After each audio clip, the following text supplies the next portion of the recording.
Hello guys, welcome to my channel mister Naveen talkies. Punjab versus city match absolute thriller match అనమాట. చాలా బాగా అద్భుతంగా అనిపించింది, చాలా ఇంట్రెస్టింగ్ వెళ్ళింది. ఇప్పటి వరకు జరిగిన 4 మ్యాచ్లలో కూడా ఇదే బెస్ట్ మ్యాచ్ అని చెప్పాలి. ఎందుకంటే మిగతా మ్యాచ్లన్నీ వన్ సైడ్ అయిపోయినాయి.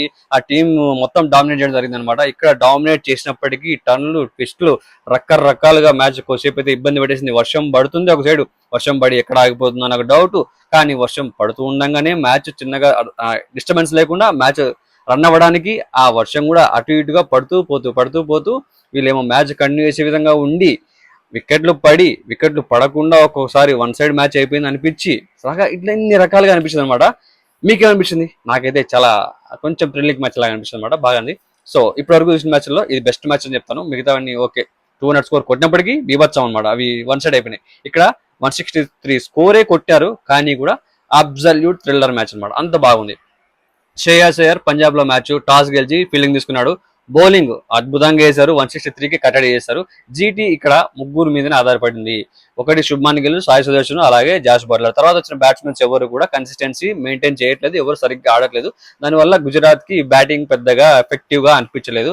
గ్లెన్ ఫిలిప్స్ ఉన్నాడు, ఈసారి కొంచెం ఫామ్ లో ఉన్నాడు. యాక్చువల్ గా మన జరిగిన T20 వరల్డ్ కప్ కూడా బాగా ఆడాడు.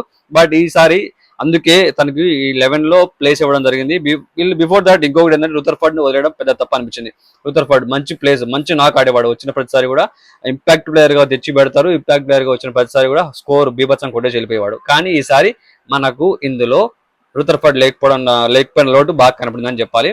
అలాగే మిగతా ఉన్న తెవాటియా కావచ్చు, షారుఖ్ ఖాన్ కావచ్చు, వీళ్ళవి పెద్దగా క్యామియోస్ లాగా కూడా పెద్దగా పర్ఫార్మెన్స్ కనిపించట్లేదు, కన్సిస్టెన్సీ లేదని చెప్పాలి. అందుకే మిగతా బౌలర్స్ రషీద్ ఖాన్ కావచ్చు, మొహమ్మద్ సిరాజ్ కావచ్చు, అండ్ ప్రసిద్ధ్ కృష్ణ కావచ్చు, ఇంకొకరు అశోక్ అంట. సో న్యూ బౌలర్ బాగా వేసారు, అతను కూడా మంచిగా పర్ఫామ్ చేశాడు అనిపించింది.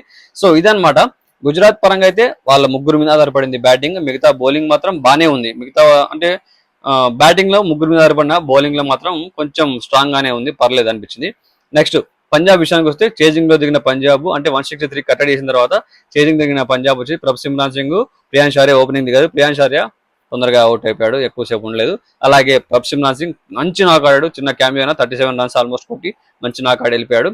అలాగే వన్ డౌన్ దిగిన కూపర్ కర్నలీ బీభత్సమైన ఎండింగ్స్ ఆడాడు. మ్యాచ్ విన్నింగ్ నాక్ ఆడాడు అనమాట. డ్రీమ్ డెబ్యూట్ అని చెప్పాలి.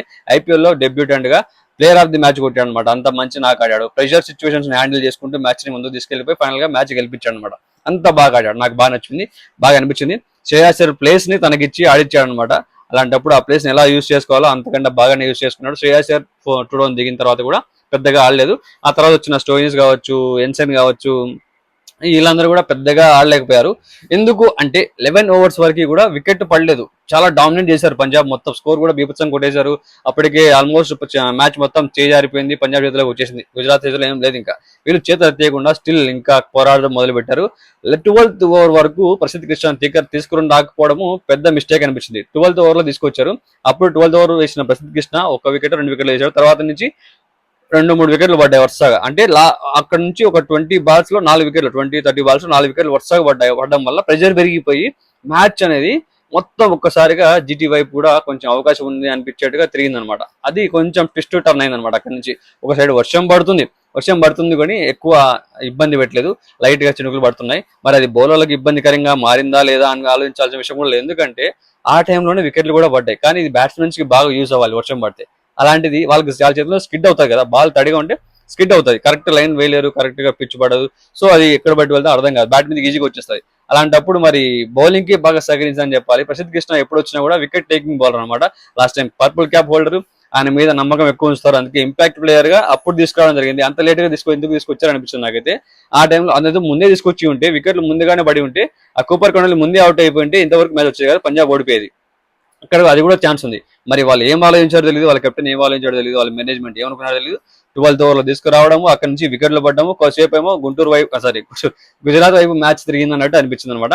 సో మధ్యలో ఇంకా మిగతా విషయాలన్నీ మనం చూసే ఉంటాం ఆల్రెడీ. మ్యాచ్ లో కొంచెం షేకీగా ఉన్న మ్యాచ్ కొంచెం ట్విస్ట్ టర్న్ గా కొంచెం ఇంట్రెస్టింగ్ గా మారినప్పటికీ మనకు మ్యాచ్ ఫైనల్ అయితే పంజాబ్ గెలిచింది. 20 ఓవర్ వరకు వచ్చింది, 20th ఓవర్ వరకు మ్యాచ్ వచ్చింది. 20th ఓవర్ ఫస్ట్ బాల్ 4 కొట్టేసి కూపర్ కర్నల్ మ్యాచ్ ఫినిష్ చేశాడు అనమాట. ఇది మ్యాచ్ అనమాట.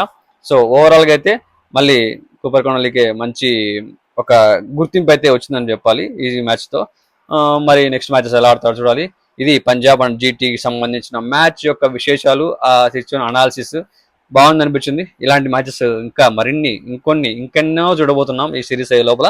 అలాగే ఇవాళ ఢిల్లీ లక్నో మ్యాచ్ మిగిలింది 2 టీంలే కాబట్టి వీళ్ళిద్దరికి సంబంధించిన మ్యాచ్ ఉంది. మరి వీళ్ళలో ఎవరు గెలుస్తారో, ఎవరు ఎలా పర్ఫామ్ చేస్తారో చూడాలి. Wait and see. I'm waiting for that match. So hope మీరైతే ఎంజాయ్ చేసింటారు అనుకుంటున్న మ్యాచ్. చూసిన వాళ్ళకైతే తెలుసు ఎట్లా ఉంది, ఎట్లా జరిగింది అనేది. నాకైతే మంచిగా అనిపించింది. మీకే అనిపిస్తుంది అనేది కింద కామెంట్ చెప్పేసండి. నా ఛానల్ కనుక సబ్స్క్రైబ్ చేసుకుని వీడియో లైక్ చేయండి, షేర్ చేయండి, అట్లా కామెంట్ చేయండి. Love you all. మరిన్ని వీడియోస్ అప్డేట్స్ కోసం ఖచ్చితంగా నా ఛానల్ పక్కన ఉన్న గంట కొట్టండి. సబ్స్క్రైబ్ చేసుకున్న తర్వాత మీకు అప్డేట్స్ అనేవి తప్పకుండా వచ్చేస్తాయి.